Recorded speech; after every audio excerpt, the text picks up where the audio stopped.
guys! So, this is one of my favorite books, and I really think that it has a strong message for everything that's been going around in our city and in our country.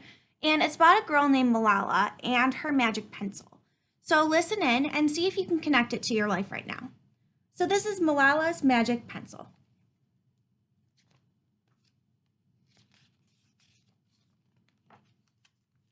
Do you believe in magic? When I was younger, I used to watch a TV show about a boy who had a magic pencil. If he was hungry, he drew a bowl of curry and it appeared. If he and his friends were in danger, he drew a police officer.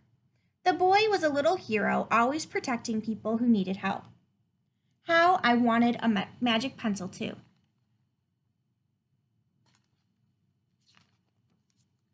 If I had a magic pencil, I would use it to put a lock on my door so my brothers couldn't bother me.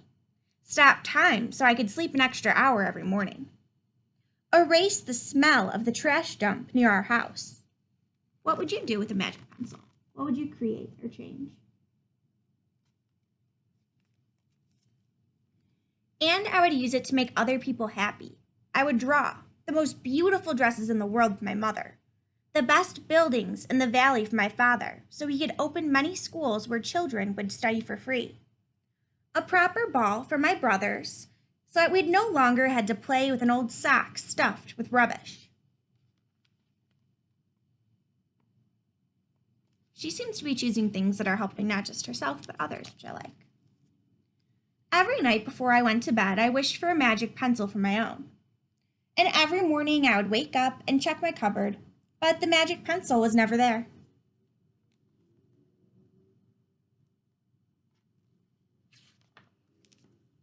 One day I was throwing away potato peels and eggshells at the dump. I was wrinkling my nose, swatting away flies, and making sure I didn't step on anything dirty in my nice shoes, when I saw a girl about my age sorting trash into piles. Nearby, boys were fishing for metal scraps using magnets on strings. Why do you think these kids might be doing that?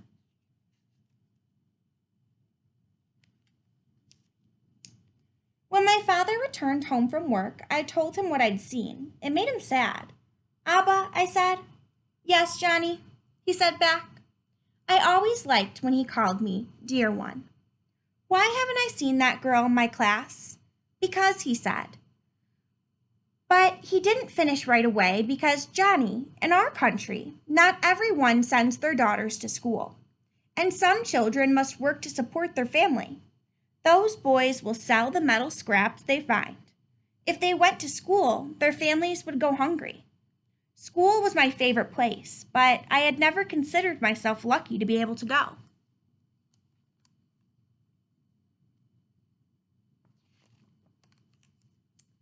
My father always said, Malala, we live free as a bird. Now I wondered how free I'd truly be. That night, I thought about families who didn't have enough food, and the girl who couldn't go to school, and even about how when I was older, I would be expected to cook and clean for my brothers, because where I come from, many girls weren't allowed to become what they dreamed of. So at the moment, this isn't really affecting her, right? These kids who are sorting through the trash, but she sees something wrong in the world, and she wants to make an effort to change it, which I like. And she's also looking at herself as a girl and how she wants to be able to one day accomplish her dreams, even though where she's from, that's not really something that's expected of girls. Girls are expected to cook and to clean. I knew then that if I had the magic pencil, I would use it to draw a better world, a peaceful world. First, I would erase war, poverty, and hunger. Then I would draw girls and boys together as equals.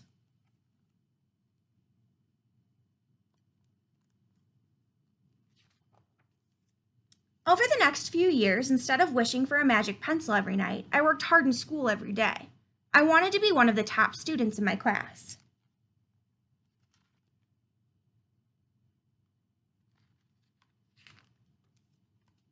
But soon, powerful and dangerous men declared that girls were forbidden from attending school.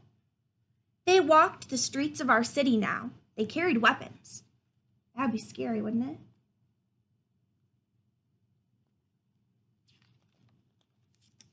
One by one, girls stopped coming to school. Abba, where are all the students? They don't feel safe here anymore, Johnny. How could a few men stop all the girls in our valley from going to school? If more people knew what was happening to us, I thought that they might help.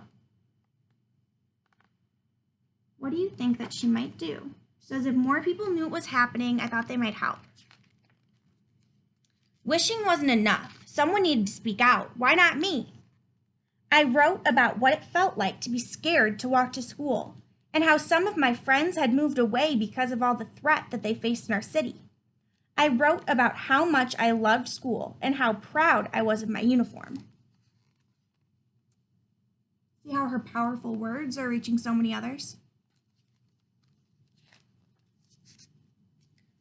Once I started writing, I didn't stop.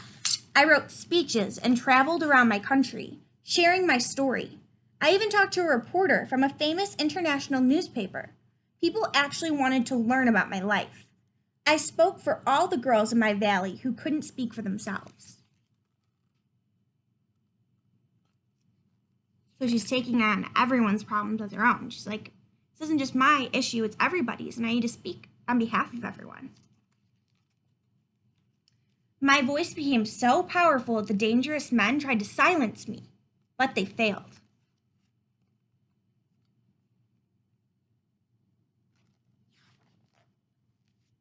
And now my voice is louder than ever. Louder because people have joined me, and together we make a chorus standing up for what we believe. We raise our voices for those in need. Help people in danger, even if they are an ocean away. Think of the world as family. We stand with Malala. Look at all those people. We're not just individuals, right? We're part of a bigger community. And so she's saying, think about the world as a family, not just your own individual self and what you see every day. It's bigger than that. Do you still believe in magic? I do. I wrote alone in my room, but people all over the world were reading my story. Millions now know it and help me spread my message of hope.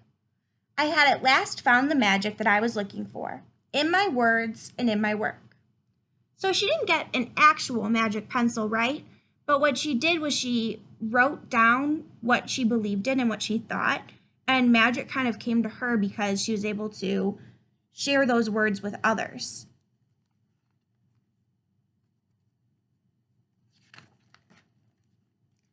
I am Malala. I've always wished I could make the world a more peaceful place.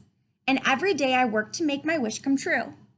One child, one teacher, one book, and one pen can change the world.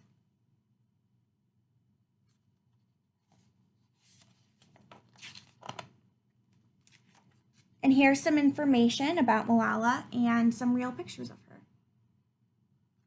So I encourage you to think about this girl in this story and how she used her words and what she thought and what she knew was right to help spread justice and peace and help make the world a better place.